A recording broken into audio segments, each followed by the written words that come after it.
इस वीडियो में आज हम पढ़ने वाले हैं class 6 science chapter number 5 substances in the surroundings their states and properties. मतलब हमारे सराउंडिंग में जो भी सब्सटेंसेस है उनके स्टेट्स और प्रॉपर्टीज़ को हम इस लेसन में पढ़ने वाले हैं। स्टेट मतलब क्या होता है अवस्था, और प्रॉपर्टीज़ मतलब क्या होते हैं गुणधर्म। ठीक है, यहाँ पे देखिए फर्स्ट टॉपिक क्या दिया है, change of state of substances. ठीक है, तो देखिए यहाँ पे एक एक्सपेरिमेंट दिया हुआ है, आपको क्या करना है, देखिए take piece of wax in a bowl and heat them on a candle और स्पिरिट लैम्प। आपको मोम के कुछ टुकड़े लेने हैं एक बाउल में और फिर उसको कैंडल या फिर स्पिरिट लैम्प पे गर्म करना है, हीट करना है। तब आप क्या देखेंगे, वो जो वैक्स है वो मेल्ट होने लगेगा, और फिर जब वो मेल्ट हो जाए तब आप उसको कहाँ पे रखिए, देखिए now keep the same bowl in a cold water. फिर उसी बाउल को आप कोल्ड वाटर मतलब ठंडे पानी में रख दीजिए। तब आप क्या देखेंगे कि जो वैक्स है वो सॉलिड स्टेट में जा चुका होगा। तो इसी प्रोसेस को हम क्या कहते हैं, change of state of substance. देखिए यहाँ पे लिखा भी है, when a substance changes from one state to another. जब सब्सटेंस एक स्टेट से दूसरे स्टेट में चेंज होता है, the process is called change of state of the substance. इसी प्रोसेस को क्या कहते हैं, change of state of the substance. फिर देखिए यहाँ पे आगे क्या दिया हुआ है, can you tell, read this list of substances. Spirit, camphor मतलब कपूर, petrol, ghee, coconut oil, naphthalene balls मतलब फिनाइल की गोली, ammonium chloride. Which once freeze in winter, मतलब इनमें से ऐसा कौन सा सब्सटेंस है जो विंटर में फ्रीज हो जाता है, मतलब जम जाता है। तो कौन सा जम जाता है, एक तो घी और दूसरा कोकोनट ऑयल। जब विंटर सीजन होता है तो घी कैसे जम जाता है और कोकोनट ऑयल भी जम जाता है। फिर यहाँ पे सेकंड क्वेश्चन क्या है, विच liquid have you seen change into a vapour, मतलब ऐसा कौन सा लिक्विड है जो चेंज होता है वेपर मतलब गैस में। तो कौन सा ऐसा लिक्विड है, देखिए एक तो स्प्रिट है जो डायरेक्टली गैस में चेंज हो जाता है, और पेट्रोल भी गैस में चेंज हो जाता है। फिर which solids directly change into the gas state, अब इनमें से ऐसा कौन सा सॉलिड है जो डायरेक्टली गैस में चेंज हो जाता है। तो एक तो यहाँ पे कैम्फर है मतलब कपूर, अगर उसको हम खुला छोड़ देंगे तो वो उड़ जाता है, मतलब गैस बन के उड़ जाता है। और नेप्थलीन बॉल्स मतलब फिनाइल की गोली, और अमोनियम क्लोराइड, ये तीनों सब्सटेंस ऐसे हैं जो डायरेक्टली सॉलिड से गैस में चेंज हो जाते हैं। What do we learn from this, मतलब हमने क्या सीखा, the state of a substance changes if it is heated और कूल, मतलब अगर सब्सटेंस ठंडा या फिर गर्म होता है तब उसका स्टेट चेंज हो जाता है। फिर every substance in our surroundings is found in either the solid, liquid और गैसेस स्टेट, मतलब हमारे सराउंडिंग में जो भी सब्सटेंस पाए जाते हैं वो या तो सॉलिड, लिक्विड या फिर गैस स्टेट में होते हैं। इन द पास्ट, देखिए यहाँ पे क्या दिया है कि साइंटिस्ट जे विलार्ड गिब्स ने ये शो किया था कि characteristics properties of a substance, मतलब सब्सटेंसेस की प्रॉपर्टीज उनके फिजिकल स्टेट और उनमें जो पार्टिकल्स होते हैं उनके ऊपर डिपेंड होता है। ठीक है, अब चलिए हम नेक्स्ट पेज पे देखते हैं कि क्या दिया है। देखिए यहाँ पे एक टेबल दिया है, इसमें क्या है, points, solids, liquids, gases, example, shape, volume. जिसमें एग्जाम्पल, सॉलिड का एग्जाम्पल क्या है, अ पीस ऑफ आयरन मतलब लोहे का टुकड़ा। शेप, इसका शेप कैसा होता है, देखिए has a shape of its own, retain shape no matter how it is kept, मतलब इसका अपना खुद का शेप होता है, इससे कोई मतलब नहीं है कि आप इसको कैसे रखते हैं, इसका जो शेप है वही बना रहेगा, वो चेंज होने वाला नहीं है। वॉल्यूम क्या है इसका, हैज़ अ डेफिनेट वॉल्यूम, मतलब इसका वॉल्यूम है ना जो निश्चित होता है, वो चेंज नहीं हो सकता।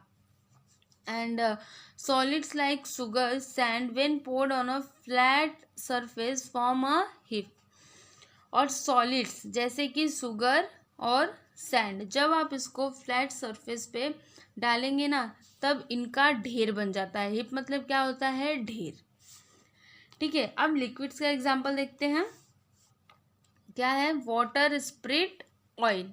और इनका shape does not have a shape of its own, takes the shape of the container. मतलब लिक्विड्स का कोई अपना शेप नहीं होता है, आप उसको जिस भी कंटेनर में रखेंगे वो उसी का शेप ले लेता है। ठीक है, फिर इसका वॉल्यूम क्या है, it has a specific volume, मतलब इसका एक स्पेसिफिक वॉल्यूम होता है। occupies definite portion of a container, spreads on a flat surface on pouring, flows downward along a slope।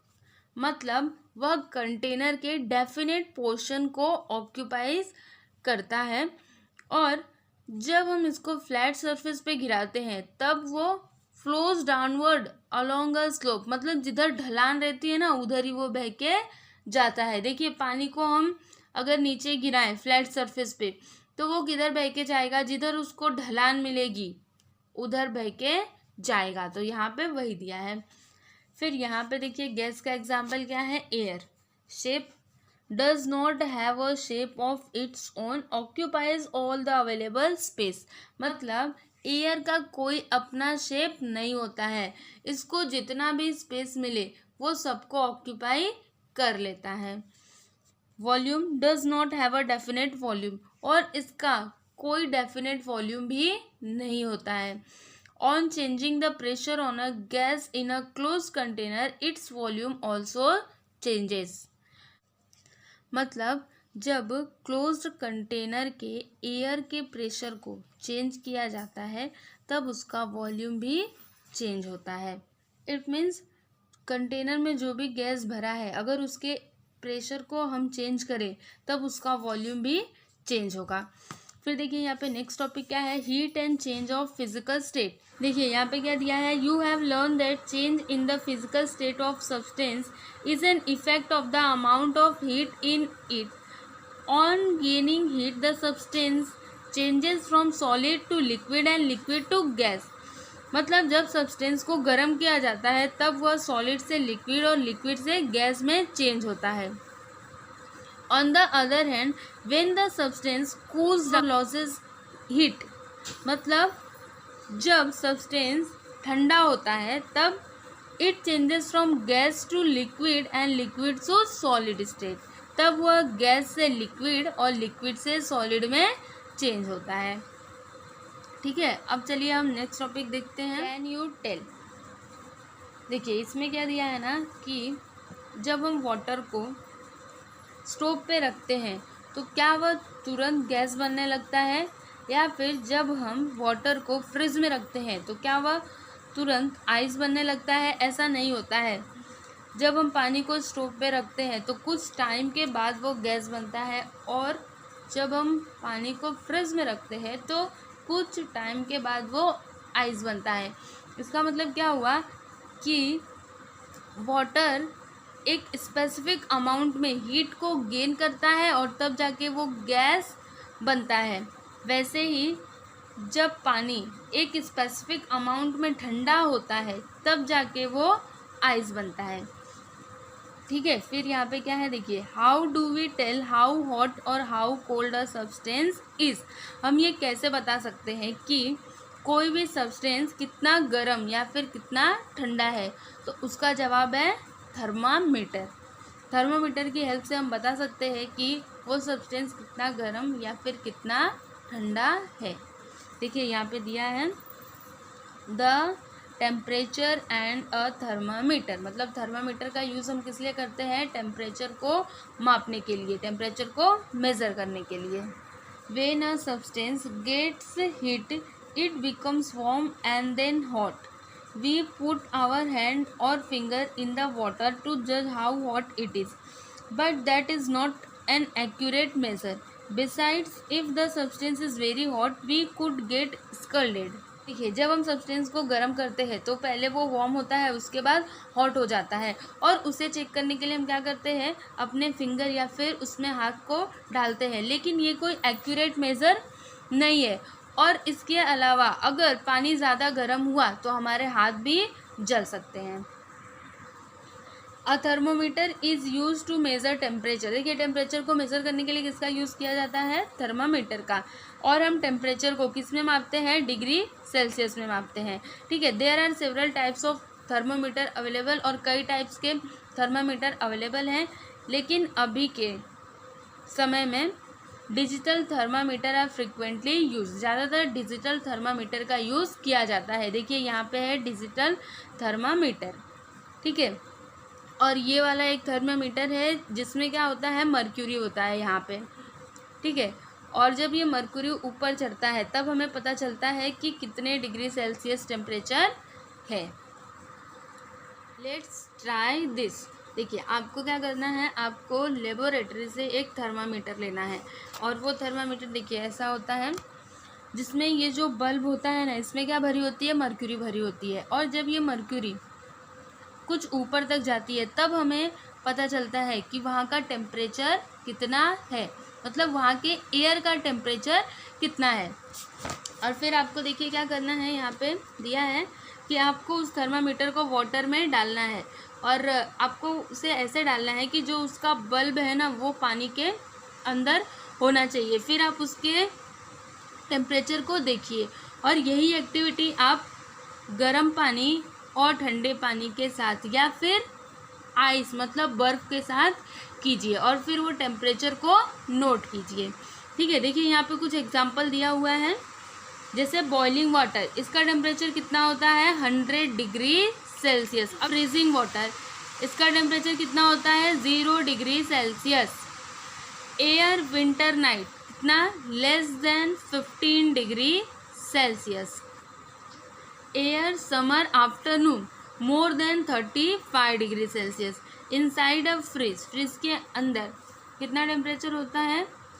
Less than 5 degree Celsius. And inside the freezer, freezer के अंदर less than -18 degree Celsius. Body temperature कितना होता है? Approx 37 degree Celsius.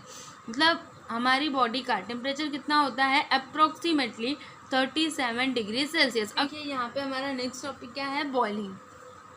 देखिए water is continuously evaporating, मतलब जो water है वो कंटिन्यूसली इवोपरेट होते रहता है। इट मीन्स गैस में चेंज होते रहता है।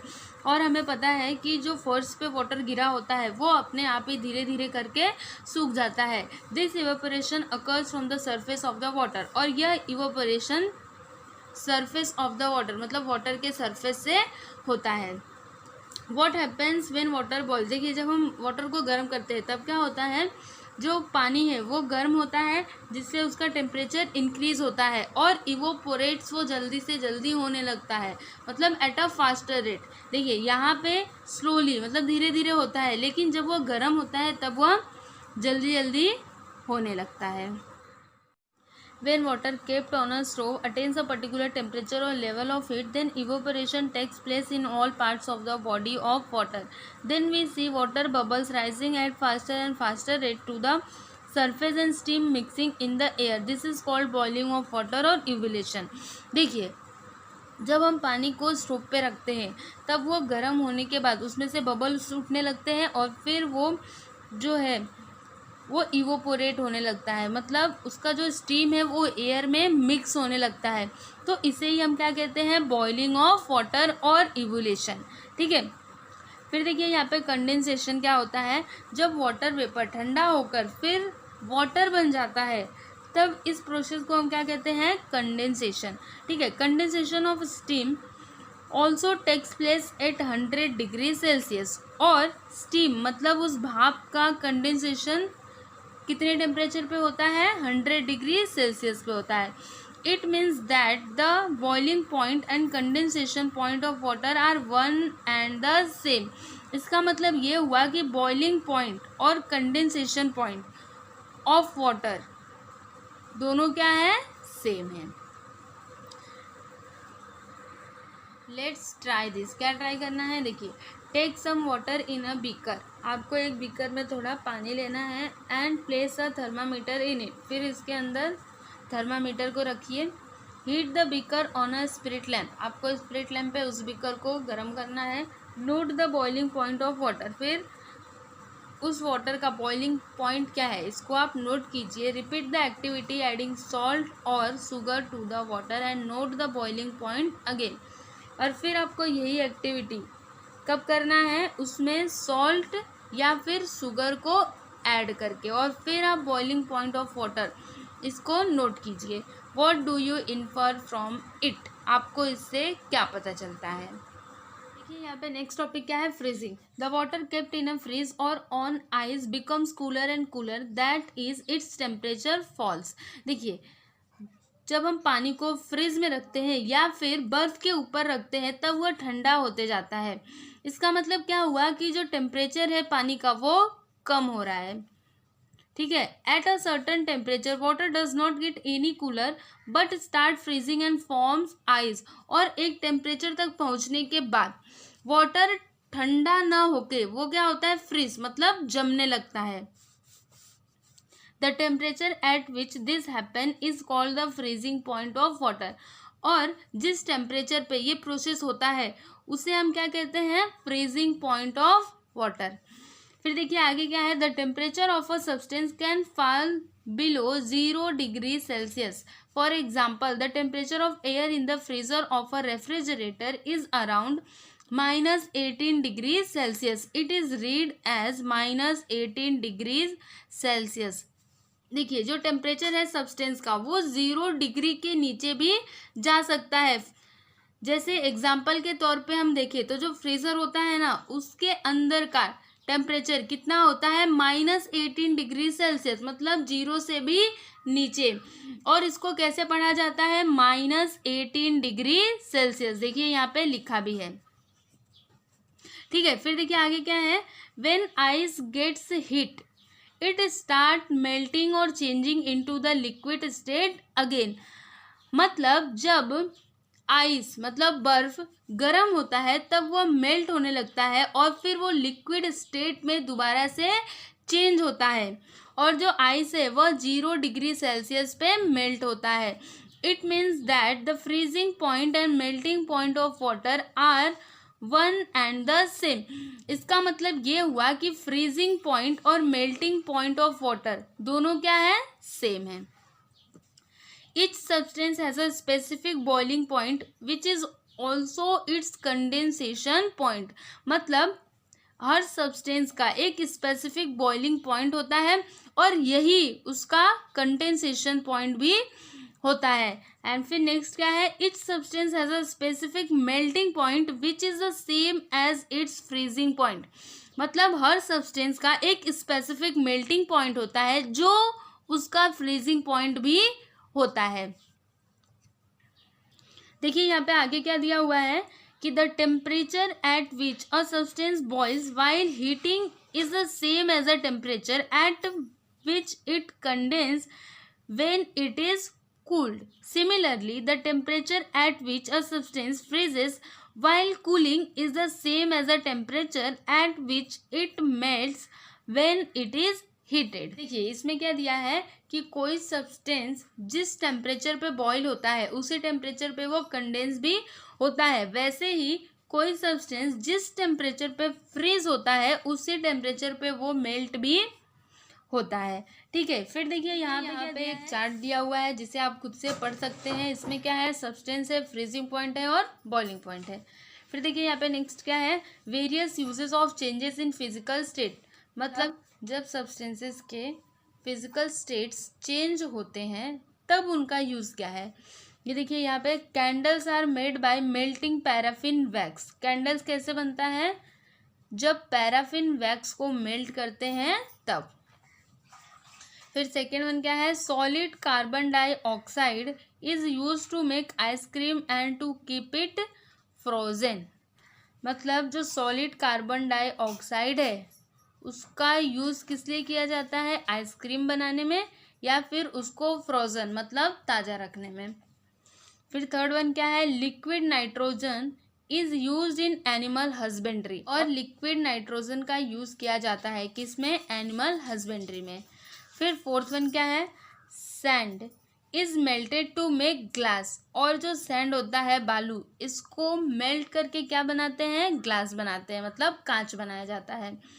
Metals like gold and silver are melted to make ornaments, और मेटल्स जैसे कि गोल्ड एंड सिल्वर, इनको मेल्ट किया जाता है किस लिए, ऑर्नामेंट्स मतलब ज्वेलरीज वगैरह बनाने के लिए। Iron is melted to make tools, और आयरन को मेल्ट किया जाता है किस लिए, टूल्स बनाने के लिए, मतलब आयरन से कई तरह के टूल्स बनते हैं ना, तो इसलिए आयरन को क्या किया जाता है, मेल्ट करके उसके डिफरेंट डिफरेंट टूल्स बनाए जाते हैं। देखिए यहाँ पे हमारा नेक्स्ट टॉपिक है सब्लिमेशन। ठीक है, यहाँ पे एक एक्टिविटी दिया है जिसे आपको करना है। देखिए आपको एक क्रशबल में सैंड लेना है थोड़ा सा, और फिर उसमें आयोडीन के कुछ टुकड़े डालने हैं, और फिर आपको ग्लास का एक फनल लेना है और उसको ना ऐसे उल्टे करके रखना है। देखिए यहाँ पे कैसे ये उल्टा करके रखा हुआ है, और फिर ये जो इसका मुंह है ना, इसमें रुई का टुकड़ा लेके रुई की गोली बना के आप इसका मुंह पूरा ऐसे कवर कर दीजिए, और उसके बाद फिर आप इसको स्पिरिट लैंप या फिर बर्नर पे गर्म कीजिए। तब क्या होगा, देखिए यहाँ पे क्या लिखा है, iodine crystal do not melt on heating but change directly to the gases state. मतलब जो आयोडीन के क्रिस्टल है ना, वो मेल्ट ना होकर क्या होंगे, डायरेक्टली गैस में चेंज हो जाएंगे। When the fumes of iodine hit the walls of the funnel, they cool to form solid crystal of iodine and stick the funnel walls. फिर देखिए जब ये गैस ऐसे ऊपर जाते हैं ना, तब ये ग्लास का जो फनल है इसके वॉल से टकराते हैं, और फिर ठंडे होकर इसी ग्लास के फनल के वॉल्स में चिपक जाते हैं। ठीक है, thus on heating iodine does not melt and change to a liquid but directly changes to the gaseous state. इसका मतलब क्या हुआ, जब हमने उसको गर्म किया तब आयोडीन मेल्ट ना होकर के वह किस में चेंज हो गया, डायरेक्टली गैस में चेंज हो गया। The change of a solid substance directly into a gas और vapour without first changing into a liquid is called sublimation. क्या होता है सब्लिमेशन, जब सॉलिड सब्सटेंस डायरेक्टली गैस में चेंज हो जाता है बिना लिक्विड में चेंज हुए, तो उसे हम क्या कहते हैं, सब्लिमेशन। ये आपको याद रखना है। फिर हम देखते हैं आगे। देखिए यहाँ पे क्या दिया है, on opening a box of camper. देखिए जब आप कपूर के बॉक्स को जब ओपन करते होंगे तब उसका स्मेल आसपास में फैल जाता होगा, है ना, आपको उसकी स्मेल आने लगती होगी। ऐसा क्यों होता है, क्योंकि जो कैंपर होता है ना, वो डायरेक्टली गैस में चेंज होता है। फिर देखिए यहाँ पे आगे क्या दिया है कि how will you identify the following. जैसे अ ग्लास, आप कैसे फाइंड करेंगे कि ये प्लास्टिक का बना है, स्टील का बना है या फिर ग्लास का बना है। और रॉड आयरन का है कि एल्यूमिनियम का है। डोर वुड का है या फिर ग्लास का है। और वाइट पाउडर सॉल्ट है या फिर चॉक पाउडर है। ये सब आप कैसे आइडेंटिफाई करेंगे, इसके लिए आपको हर एक सब्सटेंस की प्रॉपर्टीज पता होनी चाहिए। जैसे अभी हम बात करें वुड की, तो इसकी प्रॉपर्टीज क्या है कि ये हार्ड होता है, हार्डनेस इसकी प्रॉपर्टी है। वैसे ही बहुत सारे सब्सटेंस है जिनकी अलग अलग प्रॉपर्टीज है, तो इसके बारे में हम आगे पढ़ने वाले हैं। प्रॉपर्टीज ऑफ सब्सटेंसेस, तो इसमें हम सब्सटेंसेस की प्रॉपर्टीज को पढ़ने वाले हैं। देखिए यहाँ पे फर्स्ट प्रॉपर्टी क्या है, ब्रिटलनेस। तो ये क्या होता है, देखिए what will happen if pressure is applied on substances like chalk, brick, alum, glass और अ राजगीरा वड़ी। देखिए ये जो सारे सब्सटेंसेस है, जैसे कि चौक हो गया, ब्रिक मतलब ईंट, एलम मतलब फिटकरी, ग्लास मतलब कांच, और राजगीरा वड़ी ये क्या होता है, रामदाने के जो लड्डू होते हैं ना वो। अगर इन सारे सब्सटेंसेस पे आप प्रेशर अप्लाई करेंगे तब वो क्या होगा, ठीक है। This substances break into small pieces or particles. तो ये सारे सब्सटेंसेस छोटे छोटे टुकड़ों में टूट जाएंगे। Such substances are said to be brittle. ऐसे सब्सटेंसेस को क्या कहा जाता है, brittle. And this property of substances is called brittleness. और सब्सटेंसेस की इस प्रॉपर्टी को क्या कहते हैं, ब्रिटलनेस। ठीक है, तो ये आपको याद रखना है। ये यहाँ पे हमारा नेक्स्ट प्रॉपर्टी क्या है, हार्डनेस। आपको क्या करना है, एक लोहे का कील लेना है। देखिए जैसे ये लोहे की कील इसने ली हुई है, और फिर आपको कार्डबोर्ड शीट, वेट मड मतलब गीली मिट्टी, और फिर लकड़ी का टुकड़ा लेना है। अब आप क्या कीजिए, उस कील को वो तीनों में घुसाने की कोशिश कीजिए। तब आप देखेंगे कि जो वेट मड है ना उसमें बहुत ही ईजिली वो कील घुस जाएगा, लेकिन जब आप कार्डबोर्ड शीट में उसको घुसाएंगे तब आपको थोड़ा ज़्यादा फोर्स का यूज़ करना पड़ेगा, और जब आप लकड़ी के टुकड़े में उसे घुसाएंगे ना तो आपको थोड़ा और ज़्यादा फोर्स का यूज़ करना पड़ेगा उसमें घुसाने के लिए। तो ये सब क्यों हुआ? Only because of hardness. तो सब्सटेंसेस की इस प्रॉपर्टी को हम क्या कहते हैं? हार्डनेस। तो यहाँ पे एक बात आपको याद रखनी है कि जो वुड होता है, लकड़ी, इसकी प्रॉपर्टी क्या होती है? हार्डनेस। ये यहाँ पे नेक्स्ट प्रॉपर्टी क्या है? इलास्टिसिटी। देखिए यहाँ पे क्या दिया है? Stretch a rubber band and let it go और apply pressure on a piece of sponge and release it.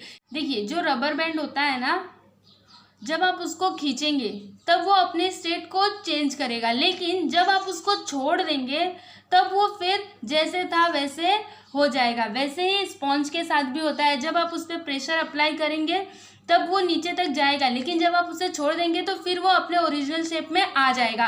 तो सब्सटेंसेस की इस प्रॉपर्टी को हम क्या कहते हैं? इलास्टिसिटी। मतलब जो सब्सटेंस फोर्स अप्लाई करने पे अपने स्टेट को चेंज करता है और फिर जब हम फोर्स को हटा देते हैं तब वो फिर अपने ओरिजिनल शेप में आ जाता है। तो सब्सटेंसेस की इस प्रॉपर्टी को हम क्या कहते हैं? इलास्टिसिटी कहते हैं। फिर देखिए यहाँ पे नेक्स्ट प्रॉपर्टी क्या है? फ्लूइडिटी। आपको क्या करना है? देखिए take a flat metal sheet, मतलब आपको मेटल शीट लेना है, जैसे कोई पतरा उतरा होता है ना वो लेना है नोटबुक के साइज का, और फिर आपको उसको ऐसे ढलान में करके रखना है। देखिए जैसे यहाँ पे रखा हुआ है, और फिर उसके बाद आप उसके ऊपर से पानी डालिए, शहद डालिए और फिर गम डालिए। तब आप क्या देखेंगे? जो पानी है वो फ्लो हो जाएगा, जिधर ढलान होगी ना वो उधर ही बह के आएगा, और जो शहद है वो भी जिधर ढलान होगी उधर ही बह के जाएगा। गम के साथ भी ऐसा ही होता है। तो सब्सटेंसेस की इस प्रॉपर्टी को हम क्या कहते हैं? फ्लूइडिटी। तो अगर आपसे कोई पूछे कि वाटर की प्रॉपर्टी क्या है तो आप क्या बताएंगे? फ्लूइडिटी। वुड की प्रॉपर्टी क्या है? हार्डनेस। और जो चॉक है उसकी प्रॉपर्टी क्या है? ब्रिटलनेस। तो ये सारी चीजें आपको याद रखनी है। यहाँ पे आगे क्या दिया है? If two blocks of the same size. देखिए अगर सेम साइज के दो ब्लॉक लिए जाए, एक वुडन का और एक आयरन का, मतलब एक लकड़ी का और एक लोहे का, और फिर उसको तराजू पे जब तोलेंगे ना तब आप क्या देखेंगे कि जो लोहे वाला ब्लॉक होगा वो ज़्यादा भारी होगा एज कंपेयर टू वुड वाला, मतलब लकड़ी वाला हल्का होगा आयरन से। ऐसा क्यों हुआ? दोनों का वॉल्यूम तो सेम है लेकिन दोनों का वेट क्यों अलग अलग है? क्योंकि इनकी डेंसिटी अलग है, इसलिए जो आयरन है इसकी डेंसिटी ज़्यादा है इसलिए तो वो भारी है, और जो वुड है उसकी डेंसिटी कम है इसलिए तो वो हल्का है। तो यहाँ पे वॉल्यूम सेम होते हुए भी उनकी डेंसिटी अलग अलग होने की वजह से एक सब्सटेंस भारी है और एक सब्सटेंस हल्का है। अब चलिए हम आगे देखते हैं। ये देखिए यहाँ पे नेक्स्ट प्रॉपर्टी क्या है? सॉल्युबिलिटी। तो ये क्या होता है? Take a glass of water. आपको एक ग्लास में पानी लेना है और फिर उसमें सॉल्ट डालना है, फाइन सैंड मतलब महीन बालू डालने हैं, एंड शुगर टू इट, फिर उसमें शक्कर डालना है और फिर आप उसे उसमें घोलने की कोशिश कीजिए। तब आप क्या देखेंगे? जो सॉल्ट और शुगर है वो तो पानी में घुल जाएंगे, लेकिन जो फाइन सैंड है वो पानी में नहीं घुलने वाला। और फिर आपको यही एक्टिविटी केरोसिन के साथ भी करना है। तो कुछ लिक्विड ऐसे होते हैं जो किसी किसी सब्सटेंस में ही घुल पाते हैं, जैसे कि जो सॉल्ट है वो पानी में तो इजीली घुल जाता है, लेकिन जब आप केरोसिन में उसको घोलेंगे ना तो वो उसमें डिसॉल्व नहीं होने वाला। तो डिसॉल्व होने की जो प्रॉपर्टी है इसे ही हम क्या कहते हैं? सॉल्युबिलिटी। देखिए यहाँ पे क्या लिखा है? The property of a substance of getting dissolve is called solubility. ठीक है, तो ये आपको याद रखना है। फिर यहाँ पे नेक्स्ट है ट्रांसपेरेंसी। ट्रांसपेरेंसी क्या होता है? ये बहुत ही ईजी है। देखिए आपने कांच देखा होगा, जब हम कांच के इस साइड से देखते हैं तो हमें उस साइड का भी दिखाई देता है। देखिए जैसे यहाँ पे दिख रहा होगा, ठीक है, तो यही क्या होती है? Transparency. When we look through a substance and see things on the other side, then that substance is said to be transparent. This property of the substance is called transparency. Glass, some types of plastic, clean water and air are transparent substances. मतलब वो substance जिसके through हम उसके दूसरे side की चीज़ों को देख सकते हैं, तो वो सब्सटेंस क्या होता है, ट्रांसपेरेंट। और सब्सटेंसेस की इस प्रॉपर्टी को क्या कहते हैं, ट्रांसपेरेंसी। देखिए जैसे ग्लास हो गया और कुछ टाइप के प्लास्टिक, क्लीन वाटर और एयर, ये सब क्या है, ट्रांसपेरेंट सब्सटेंसेस हैं। फिर उसके बाद देखिए हम मेटल्स के बारे में पढ़ेंगे। तो यहाँ पे देखिए क्या दिया है, substances like copper, gold, iron, aluminium are called metals. देखिए सब्सटेंसेस जैसे कि कॉपर हो गया, गोल्ड हो गया, आयरन हो गया, एल्यूमिनियम हो गया, इन सबको क्या कहा जाता है, metals. Metals are found in the form of minerals deep inside the earth. और ये जो मेटल्स है ना, ये अर्थ के अंदर पाए जाते हैं। Minerals from the earth crust are process to obtain the metal. और ये मेटल इतनी इजीली नहीं मिलते हैं, उसके लिए क्या करना पड़ता है, प्रोसेस करना पड़ता है, तब जाके ये मेटल मिलते हैं। मतलब अर्थ के अंदर से तो वो मिनरल्स निकाले जाते हैं, फिर जब उन मिनरल्स का प्रोसेस किया जाता है तब जाके मेटल्स मिलते हैं। In daily life metals have various important uses. और हमारी डेली लाइफ में मेटल्स का बहुत सारा इंपॉर्टेंट यूज है। Let us study some common properties of metals. तो अब हम मेटल्स की प्रॉपर्टीज को पढ़ेंगे। देखिए यहाँ पे है प्रॉपर्टीज ऑफ मेटल्स। देखिए यहाँ पे एक एक्टिविटी दिया हुआ है। क्या दिया है, आपको कॉपर या फिर एल्यूमिनियम वायर का टुकड़ा लेना है और फिर आप उसको हथौड़े से पीटिए। तो जब आप उसको बार बार पीटेंगे ना तो क्या होगा, देखिए क्या होगा, वो फ्लैट हो जाएगा और फिर एक थिन शीट, मतलब एक पतला सा शीट बन जाएगा। ठीक है, तो मेटल्स की इस प्रॉपर्टी को हम क्या कहते हैं, मेलेबिलिटी कहते हैं। क्या कहते हैं, मेलेबिलिटी। मतलब जब मेटल्स को हम पीटते हैं और वो फिर शीट बन जाता है, तो इसी प्रॉपर्टी को क्या कहा जाता है, मेलेबिलिटी। यह आपको याद रखना है। Observe and discuss. देखिए यहाँ पे क्या दिया है कि जो हॉट आयरन होता है, अगर उसको कंटिन्यूअसली हथौड़े से उस पर मारते रहेंगे तब क्या बनता है, एक थिन शीट, मतलब एक पतली सी चादर जैसे बन जाती है। और आपने लोहार की दुकान पे भी देखा होगा कि वह लोहे को, गर्म लोहे को जब खूब मारता है हथौड़े से, तब जाके वो क्या होता है, स्ट्रेच होता है, मतलब फैलता है। और देखिए जो लोहे की छड़ होती है ना, अगर उसको गरम करके और पलटते पलटते उस पर मारा जाए तब वो क्या हो जाता है, लंबा हो जाता है, जिससे वायर बनाया जा सकता है। और देखिए यहाँ पे क्या दिया है, metals can be stretch and drawn into wires. मतलब मेटल्स को स्ट्रेच करके उनसे वायर बनाया जाता है। This property of metals is called ductility. देखिए मेटल्स की इस प्रॉपर्टी को क्या कहते हैं, ductility. Metals like silver, gold, copper, platinum और मेटल जैसे कि सिल्वर हो गया, गोल्ड हो गया, कॉपर हो गया, प्लैटिनम हो गया, इनसे फाइन वायर्स, मतलब पतले वायर्स बनाए जाते हैं। फिर देखिए यहाँ पे नेक्स्ट आपसे कुछ क्वेश्चन पूछा है। क्या है, why are the electric boards fitted on the wall made of plastic or wood. मतलब जो इलेक्ट्रिक बोर्ड्स होते हैं जो हमारे घर की दीवारों पे लगे होते हैं, वो प्लास्टिक या फिर लकड़ी के ही क्यों बने होते हैं। इसका आंसर बहुत ही इजी है, ये आपको खुद से ढूंढना है। और इसका आंसर अगर आप अपने घर के किसी बड़े से पूछेंगे ना तो वो आपको बता देंगे। फिर the handle of a cooker is made of plastic by. और जो कुकर का हैंडल है वो प्लास्टिक का क्यों बना होता है, इसका भी आंसर बहुत ही इजी है।